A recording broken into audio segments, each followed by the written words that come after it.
Good morning, students. Today we will start a new chapter, enzymology. Remember, it's a very important chapter for you, and you will be definitely having long questions as well as some of the short notes from this chapter in your final exam. And also, there will be numerous viva questions, MCQs will be asked from this enzymology chapter. So, learn this chapter carefully.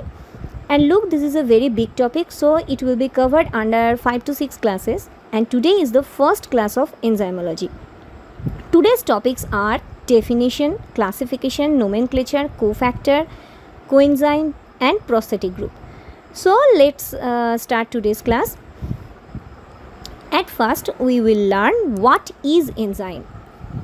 Now the definition says enzymes are proteins, acts as biocatalyst, enhancing the rate of corresponding non-catalyzed biological reactions by a power of 10 to the power 6 or more, but neither consumed nor permanently altered. Now let's elaborate and explain this enzyme definition.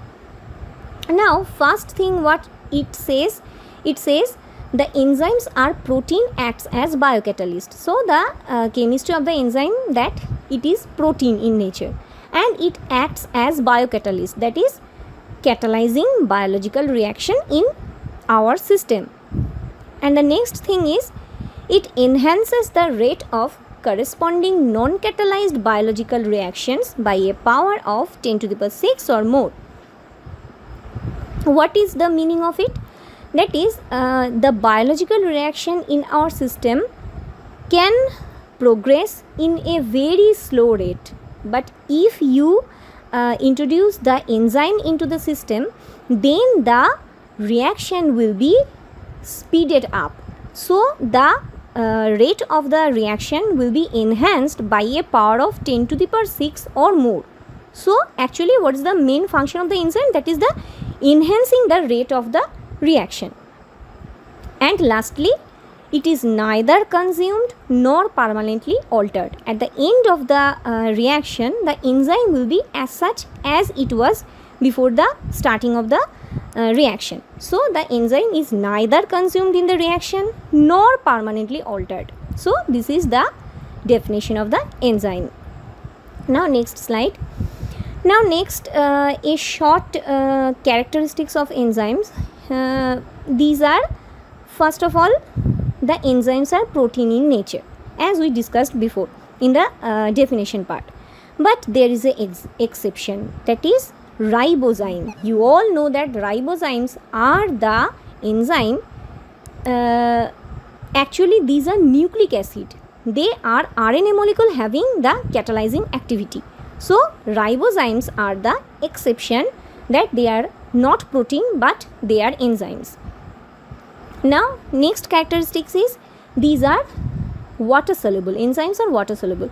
Now you know that our body system is comprising of 60 to 70% of water. So our body is actually in a aquatic milieu. So in the aquatic environment all the enzymes has to work. So the enzyme must be water soluble. And what is the next characteristics? That is these are heat labile. So you all know that our body core temperature is around 37 degrees centigrade. So the enzymes acts best at this temperature. If you lower the temperature or the temperature is higher, then the enzyme action will be hampered. And lastly, and next point, that is it is extremely selective. Now what does it mean by this extremely selective? That is the enzymes are extremely selective about the substrate on which it acts. That is, a specific enzyme always acts on a specific substrate. If you change the substrate, the enzyme will not act. So it is extremely selective about the substrate. And the lastly, it is stereospecific. Now you all know the carbohydrate chemistry has been covered. So you all know that the most of the substances in our body have many isomers, and one specific enzyme always acts on a specific isomer of this substrate.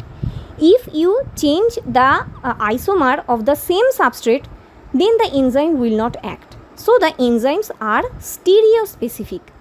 So these are the main characteristics of enzymes, but there are many more characteristics also. This will be later discussed in the next classes. Now next topic is the systemic nomenclature of the enzymes. Remember that all the enzymes have one conventional name and one systemic name. The systemic name is just like the good name or the school name, as we have a pet name and school name also. So the systemic name for enzyme is the school name or the good name of the enzyme. Remember that this systemic name starts with EC. The EC, full form of the EC is enzyme commission, and it is followed by 4 numbers. First number denotes the major class of the enzyme in which the enzyme belongs. Second, the subclass. Third number denotes the subclass, and the last number denotes the number in this subclass. Here is the enzyme that is lactate dehydrogenase. It is the pet name of the enzyme, lactate dehydrogenase, and the systematic name or the good name of the enzyme is EC 1.1.1.27. So this is the systemic name.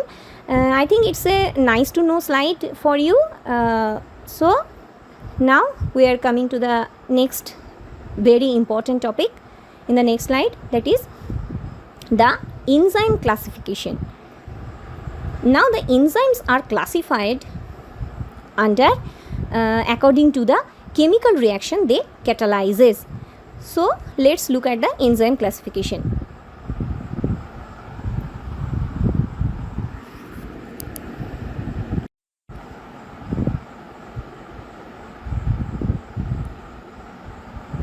Remember, the enzymes are classified into 6 major classes.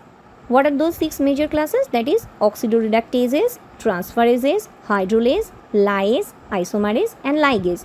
And remember, there is a very handy mnemonic for this enzyme classes, that is OTHLYL. O stands for oxidoreductase, T stands for transferase, and OTHLYL, OTHLYL, and the H stands for hydrolase. Then L stands for lyase, then comes I for isomerase, and then comes another L for ligase. So OTHLYL, oxidoreductase, transferase, hydrolase, lyase, isomerase and ligase. Now I am coming to a very brief and pertinent discussion about each of the major classes. Now coming to the first class, that is the oxidoreductases. As the name suggests that it does the oxidation and reduction reactions. So they are involved in the redox reaction. Oxidation and reduction are the redox reactions. So they are involved in redox reactions. Now remember, there are many types of these enzymes. Most of the 2 important type that we find in the mainly most of the biological reactions, these are dehydrogenase and oxidases. Now coming to the next slide. Now here are the 6 subclasses of the oxidoreductase enzymes. Which are those? These are oxygenase, peroxidase, reductase, dehydrogenase, oxidase and hydroxylase. Now coming to the very brief discussion about each of the types. Now remember, the dehydrogenases are the very important enzymes. They oxidize the substrate by transferring one or more hydride group. So they are called dehydrogenase. They transfers hydride group. One of the very good examples are dehydrogenases. And remember, you will find many dehydrogenases in the carbohydrate chemistry and carbohydrate metabolism. There will be many dehydrogenases. And next is the oxidase. Now actually, what does the oxidases do?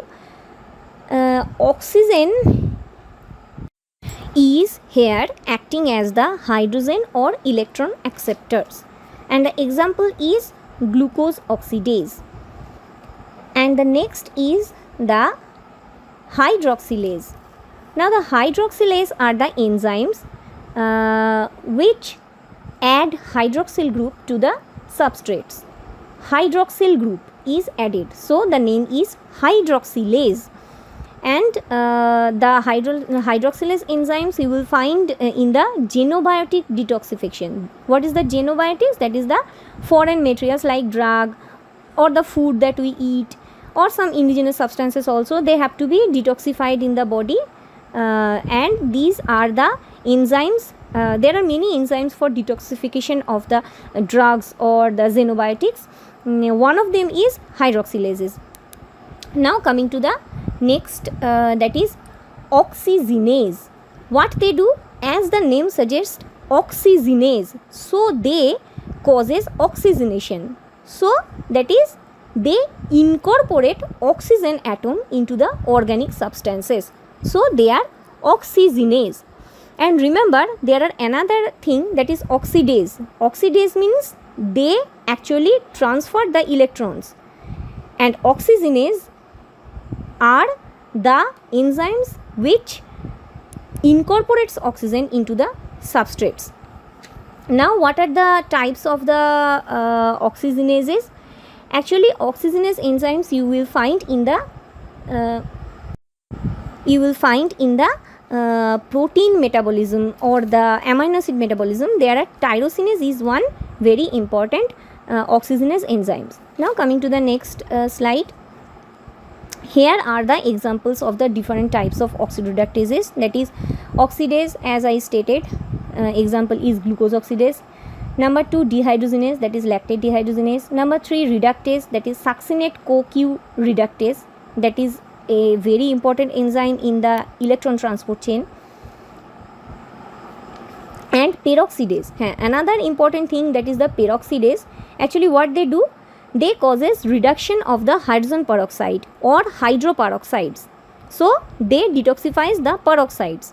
What are important peroxidase enzyme in our body? That is myeloperoxidase, glutathione peroxidase, and next, that is hydroxylase enzymes. As I stated, they are seen in the xenobiotic metabolism. And lastly, the oxygenase enzyme, one enzyme is tyrosinase. So these are the very important examples of the each subclasses. Now remember, now you may find some difficulty in remembering these examples, as you haven't gone through the metabolism classes, but when the metabolism classes will be over, then you will find it is very easy to remember each of the types. So next slide, that is now what I am telling before, that in the oxidoreductase group there are two important enzymes subclass, that is oxygenase and oxidase. The names are very similar with each other, but they are two different subclasses of the enzymes. Now what is the difference? Remember, the oxygenase catalyzes incorporation of oxygen into the substrate. So oxygenase causes incorporation of oxygen into the substrate, but oxidases catalyzes the transfer of electron from a donor to oxygen. Oxidases catalyzes transfer of electrons from a donor to oxygen. So this is the main difference of the oxygenases and oxidases.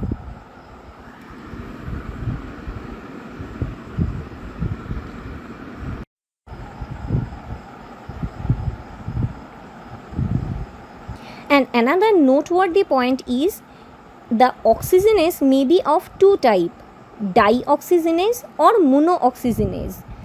Now the dioxygenases incorporate two oxygen atom into the substrate, while the monooxygenases incorporate one single atom into the substrate. So this is the two types of the oxygenases, monooxygenase and dioxygenase. Now remember, you will find many monooxygenase and dioxygenases in the protein metabolism part, and you have to remember these examples of monooxygenase and dioxygenases, because this is a very important viva question in the final exam, and later on it will be again discussed in the metabolism classes. Now next slide. Now I am coming to the next major class, that is transferases. Transferases, the name suggests that they transfer groups. So these are the enzymes catalyze the transfer of a group from one to another substrate. And they have also many subclasses according to the groups they transfer, like aminotransferases. They transfers the amino group, and you will find many aminotransferases. Two of them are very important. You may have heard that one test, that is liver function test. In the liver function test, we measure the level of 2 aminotransferase in the patient's serum. Which are those? That is ALT and AST, alanine aminotransferase and aspartate aminotransferase. These are two important aminotransferases of the body. Next, you may find methyl transferases. These methyl transferases are very important enzyme in the 1-carbon metabolism. Later you will learn what is 1-carbon metabolism. And another thing, in the dopamine synthesis, the dopamine, you all know that the dopamine are very important neurotransmitter for our body. In the dopamine synthesis, these methyl transferases enzymes are required. And other thing, the phosphomutases, that is they transfer the phosphate group to the within the molecule. And there are another transferase examples are there, that is kinases. Very important group of enzyme, that is kinase, like glucokinase, hexokinase. What they do, they transfers the phosphate group from ATP to glucose. So these are glucokinase, hexokinase. So these important enzymes are coming under the group of major class of transferase enzymes. Now we are going to the next major class, that is hydroxylase, or I'm sorry, not hydroxylase, it is hydrolase. Next group is hydrolase, and as the name suggests that they catalyzes the hydrolytic splitting of substrate. Hydrolytic cleavage, that is hydrolytic cleavage of which of the substrate, that is ester, glycoside, amide, peptide. These are hydrolyzed with the hydrolase enzymes. Now what are the important subclasses of this hydrolase, that is esterase. You know one important esterase, that is lipase, phospholipase. They actually causes lysis of the fats, hydrolytic cleavage of the fats. And now another example is glycosidase. Actually what the glycosidase do, actually they cleaves the disaccharide or oligosaccharide, like sucrase, maltase, lactase, amylase. They cleaves disaccharides or oligosaccharides. So these are the glycosidase. And another subclass is proteinase or the peptidase, like pepsin, trypsin, cathepsin, carboxypeptidase, aminopeptidase. Actually what they cleave, they hydrolyzes the short peptide chains. So these are coming under these groups of enzymes are coming under the hydrolase. And other hydrolases are there, like ATPase, amidase, etc. So the hydrolases are causing the hydrolytic cleavage of the substrate. Now remember, all the digestive enzymes are coming under the hydrolase group. All the digestive enzymes are nothing but hydrolases. Now we are going to the next major group, that is lyase. Now what is the function of this lyase? They catalyzes non-hydrolytic removal of functional group from substrates. So what is the difference between the lyase and hydrolase? Hydrolase causes the splitting of substrate by hydrolysis, but the lyase catalyzes non-hydrolytic removal of the functional group from the substrate. And another important point of the lyase is they often creates a double bond in the product. And another very important characteristics of lyase are they can catalyze reversible reactions. So what are the three important characteristics of the lyase? They catalyzes non-hydrolytic cleavage of the functional group. And number 2, they can create double bond. And number 3, they catalyzes often the bidirectional reaction or the reversible reaction. And we are saying that the lyase catalyzes non-hydrolytic removal of functional group. Which are those important functional group that are cleaved by lyases? These are CO2, H2O and NH3. These are important groups which can be removed by the lyase group of enzymes from the substrate. And remember that the removal is going to happen without the hydrolysis or oxidation.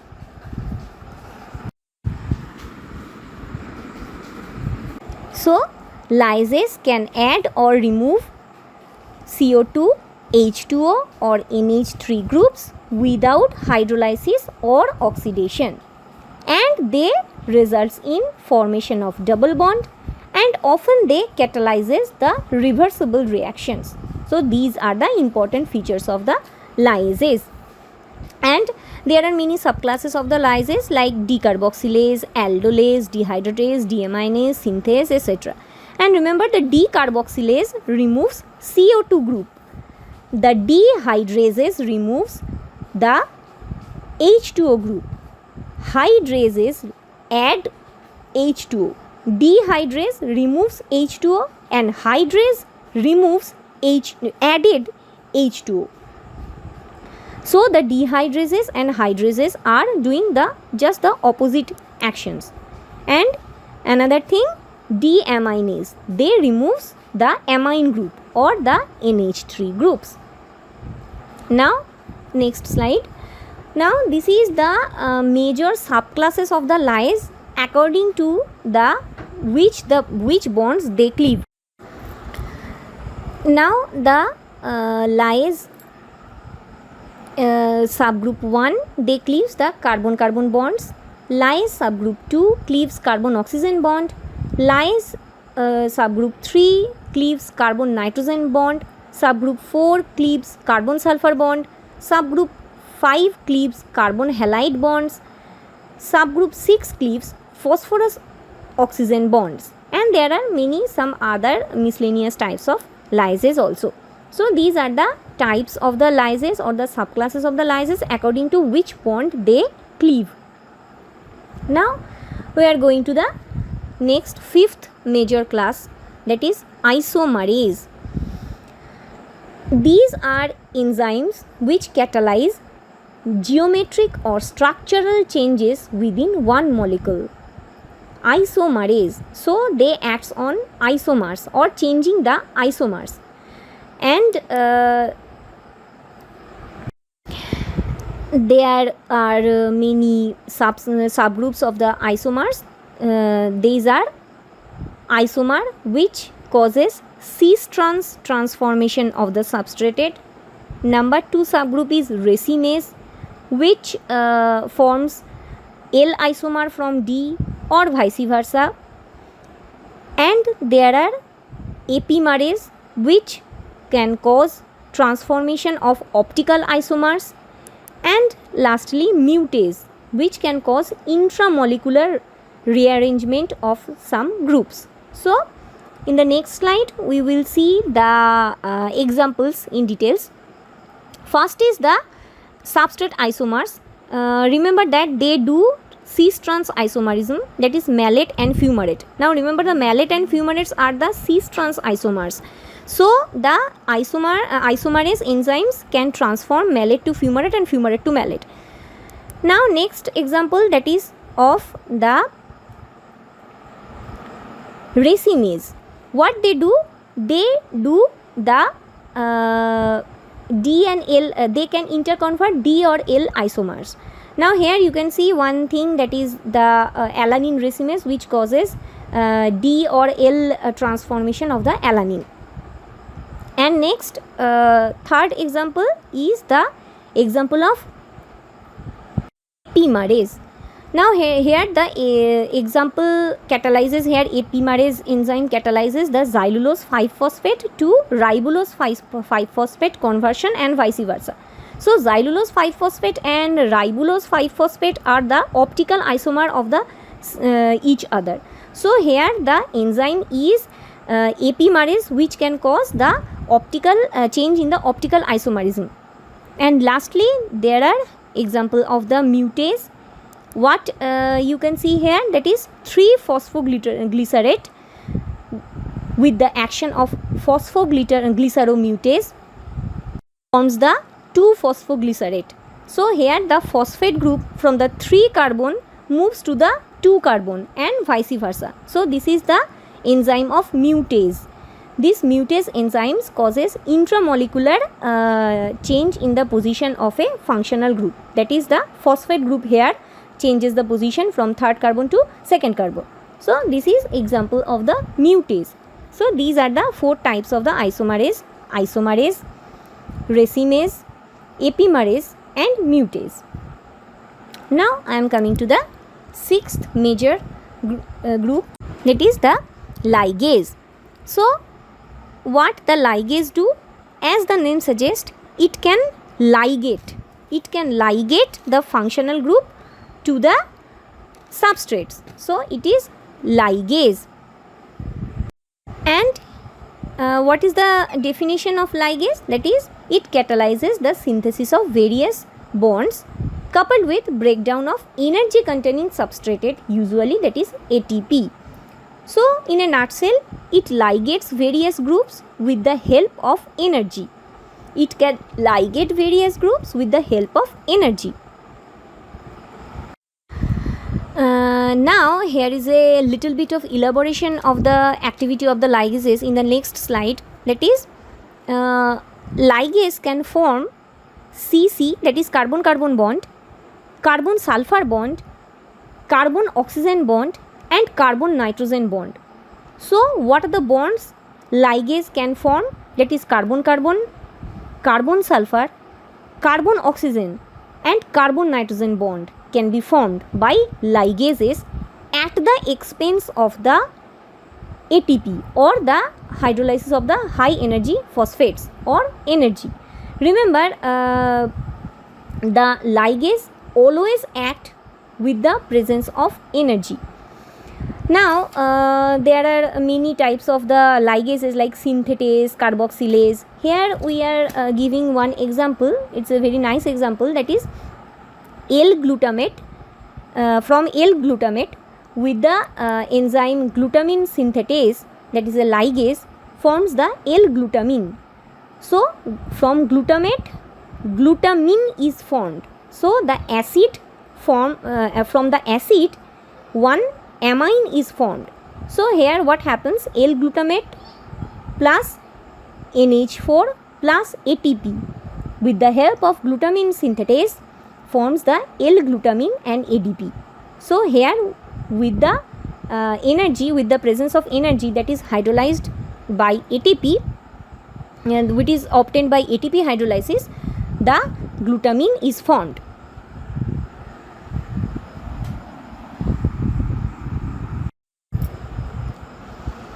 Now we have discussed all the 6 major classes of the enzymes. So the classification part is completed. Now we will proceed to the next part of the discussion. Now we will discuss in the part the coenzyme, prosthetic group, cofactor, etc. Remember that this part is full of short notes. So be attentive and let's begin. Now here we can see that the enzymes may be classified into 2 types. First of all is the simple enzyme. Now what is simple enzyme? Simple enzyme is only protein. Only a protein moiety acts as an enzyme. But most of the enzyme in our body is complex enzyme or hollow enzyme. What is the meaning of the complex enzyme?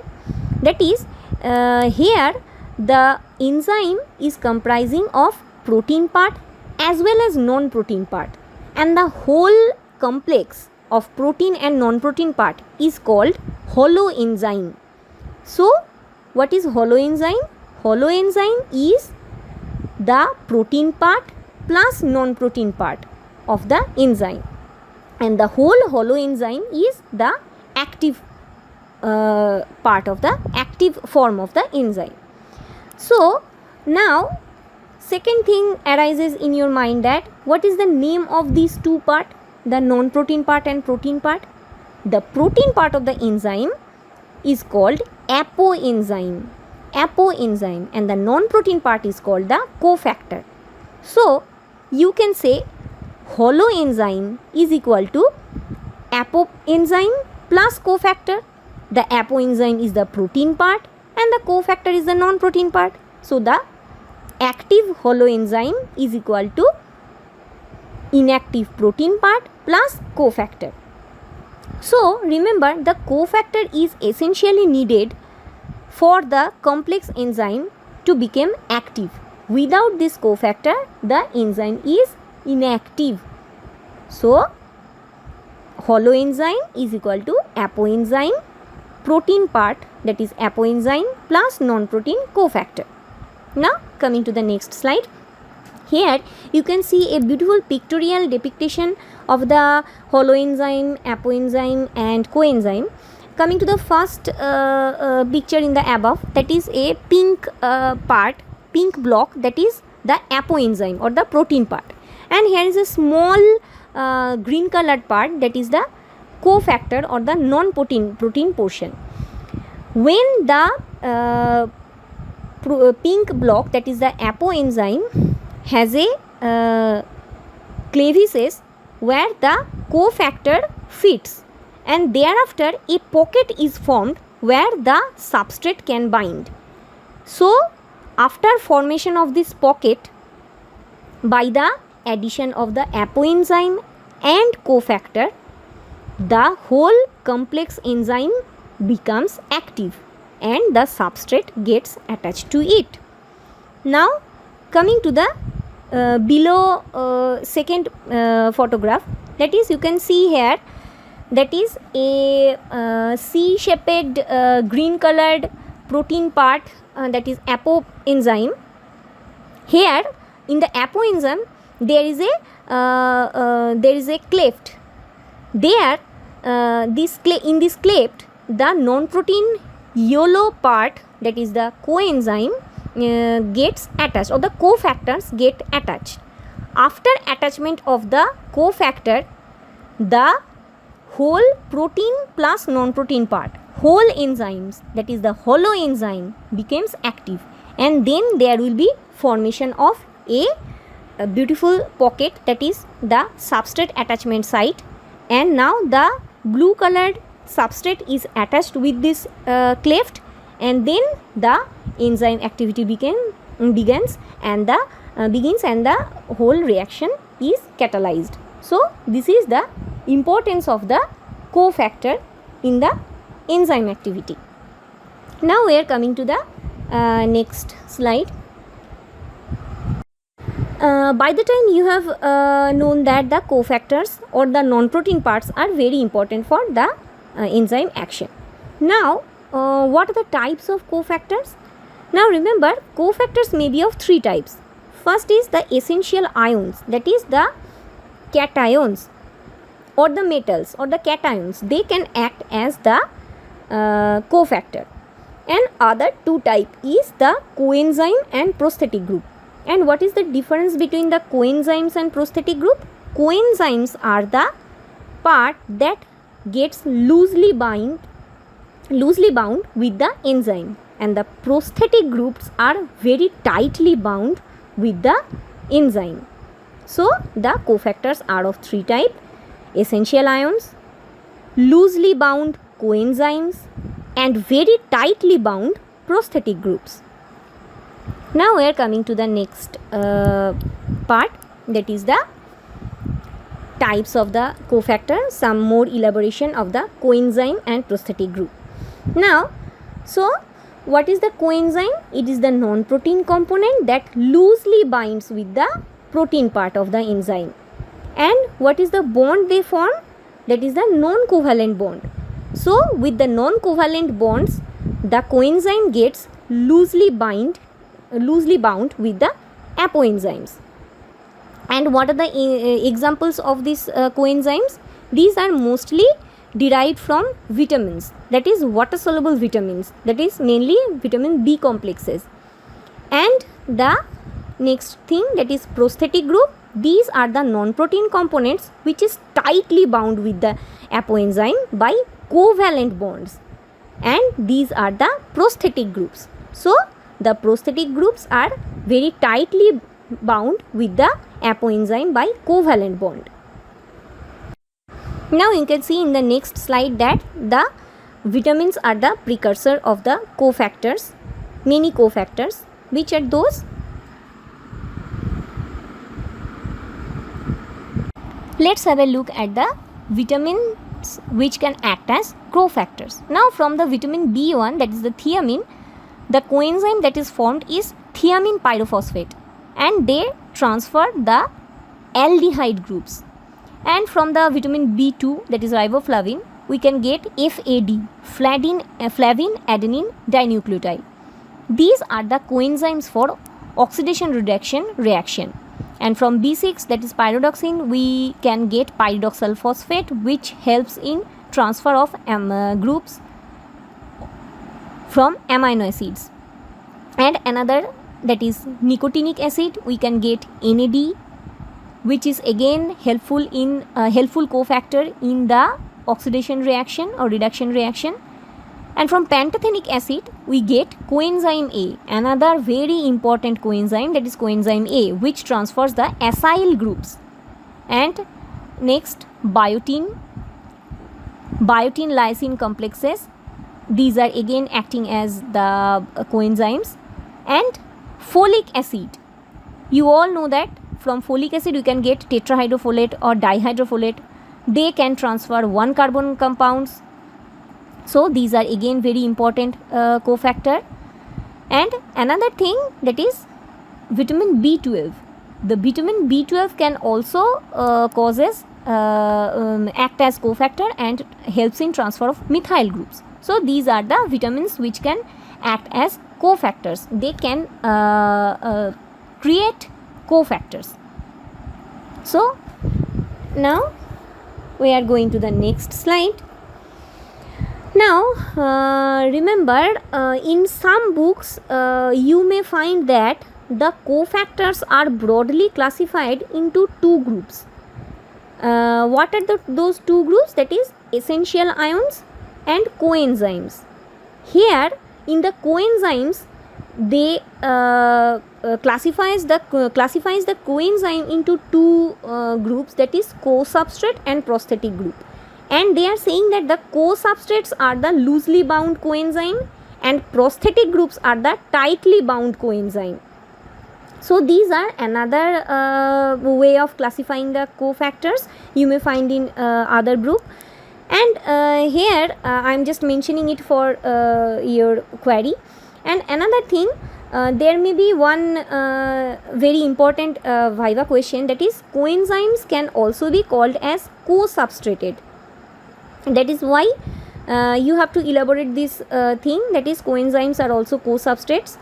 We can say the coenzymes are co-substrates as the coenzymes that only transiently associate with the enzyme, and they acts by donating or accepting hydrogen atoms or electrons. So they are also can be called as co-substrates. So the coenzymes are very loosely bound and they very transiently associated with the enzyme, and they acts by donating or accepting the hydrogen atoms or electrons. So the thing is here like that, the coenzymes are another substrates. They are acting like somehow co-substrates. So the coenzymes can also be called co-substrates. This is a very important explain why type of question, and you have to say this much, that is the coenzymes only transiently associated with the enzyme, and they act by donating or accepting hydrogen atoms or electrons. So they are called co-substrates, and the examples of such co-substrates are NAD+, NADP, FAD, FMN. So this is one very important explain why types questions. Now we are going to the next part, that is the last part of this discussion, that is the metalloenzymes and metal activated enzymes. Now remember, in the classification of cofactor, I have said one thing, that the cofactors may be essential ions. Now if the cofactors are the essential ions, then the enzyme will be either of metalloenzyme or metal activated enzymes.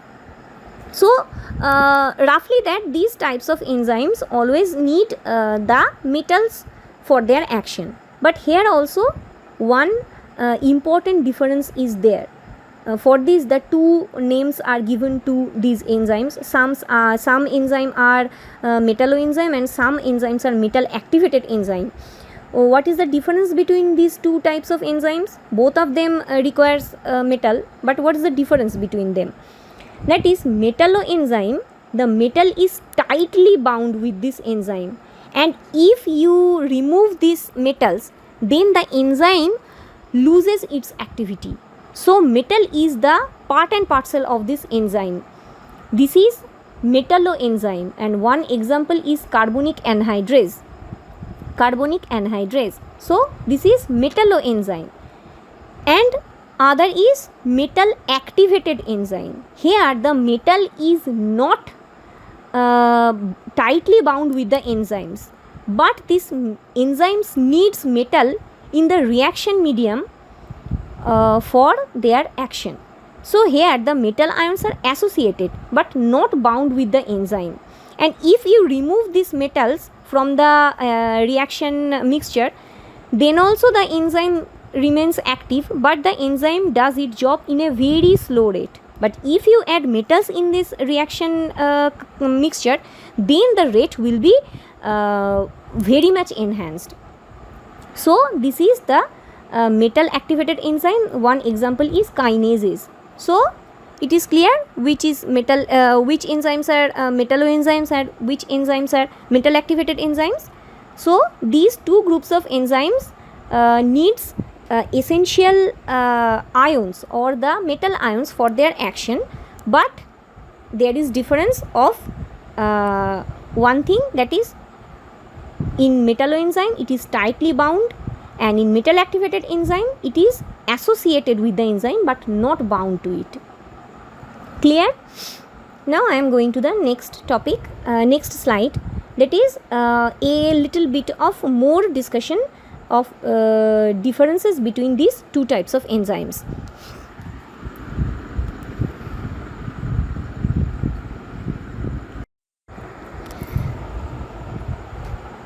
Now first of all, coming to the metal activated enzyme, these are the enzymes.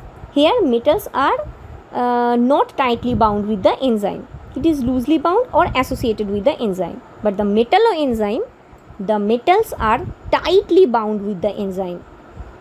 And in the metal activated enzyme, these enzymes contain serine or cysteine at their active site, and in the active site, serine and cysteine forms electrostatic bond with the metal ions.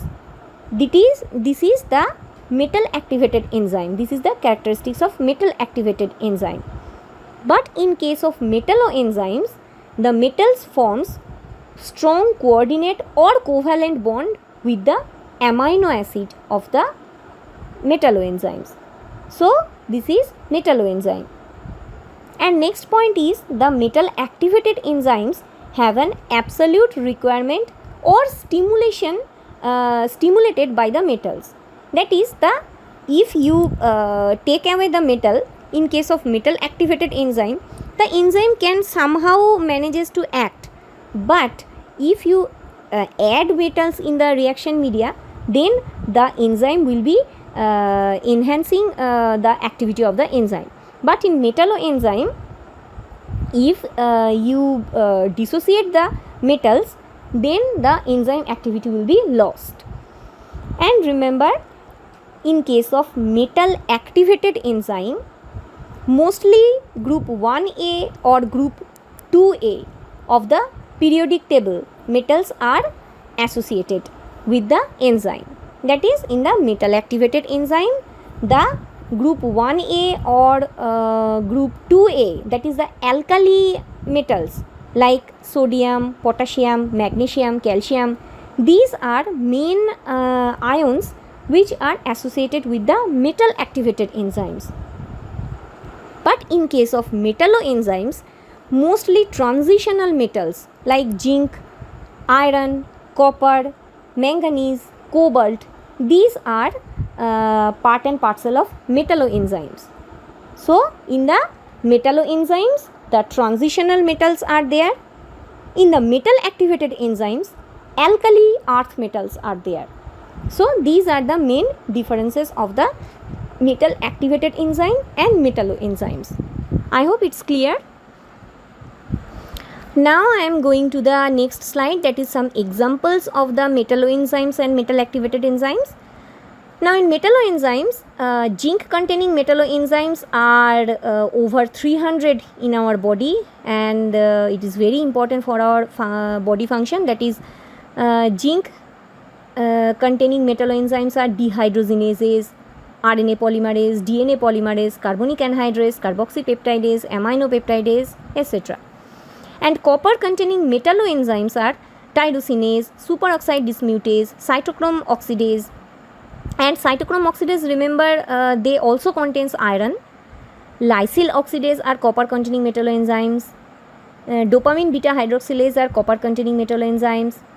And you can see iron containing metalloenzymes also, like cytochrome oxidase, ribonucleotide reductase, etc. And now there are some examples of metal activated enzymes also, that is kinase. They requires potassium ions for their optimum action as phosphotransferases. These enzymes need Mg, that is magnesium, for their optimum action. So these are two examples of the metal activated enzymes. Now remember that in our body most of the enzymes are metalloenzymes, but there are comparatively fewer amount of metal activated enzymes are there. Now these are the today's class. I hope it is helpful for you. If you have any question, you can ask me in the department. Thank you. Have a great day.